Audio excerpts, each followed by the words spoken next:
काय नेमकं याच्यातून दर्शवत होतं काय सांगायचं? बीड जिल्ह्यामध्ये साईराम मल्टीस्टेट आणि राजस्थानी मल्टीस्टेटचे चेअरमन गेल्या 6 महिन्यापासून तोंड लपवत फिरतायत. ठेवीदारांना ते दिसत नाहीत, बोलत नाहीत आणि यांच्या बँकेमध्ये गोरगरीब, कष्टकरी, मोलमजुरी करणारे, धुनी भांडी करणाऱ्या महिला, सेवानिवृत्त कर्मचारी यांनी आपल्या आयुष्याची जमापुंजी या बँकेमध्ये ठेवलेली आहे आणि तोच घामाचा, कष्टाचा पैसा परत मिळण्यासाठी लढा सर्वसामान्याच्या बॅनरखाली आम्ही आज लढा देत आहोत.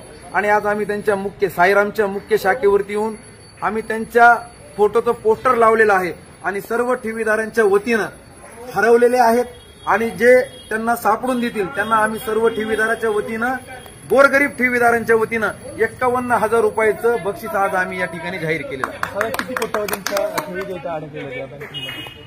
साईराममध्ये 150 ते 180 कोटीच्या ठेवी अडकलेल्या आहेत, तर राजस्थानीमध्ये 250 ते 300 कोटींच्या ठेवी सर्वसामान्यांच्या अडकलेल्या आहेत. काय करणार मग? आज आम्ही पोस्टर लावलेलं आहे. गेल्या 6 महिन्यापासून आम्ही वेगवेगळ्या प्रकारचे आंदोलनं करत आहोत. लोकशाहीनं घालून दिलेली निवडणुकीची आचारसंहिता या ठिकाणी लागलेली असल्यामुळे 4 तारखेनंतर या जिल्ह्यामध्ये प्रशासनाला धडकी भरवणारा मोर्चा किंवा धडकी भरवणारं आंदोलन या बीड जिल्ह्यामध्ये आम्ही सर्वसामान्यांच्या बॅनरखाली करणार आहोत.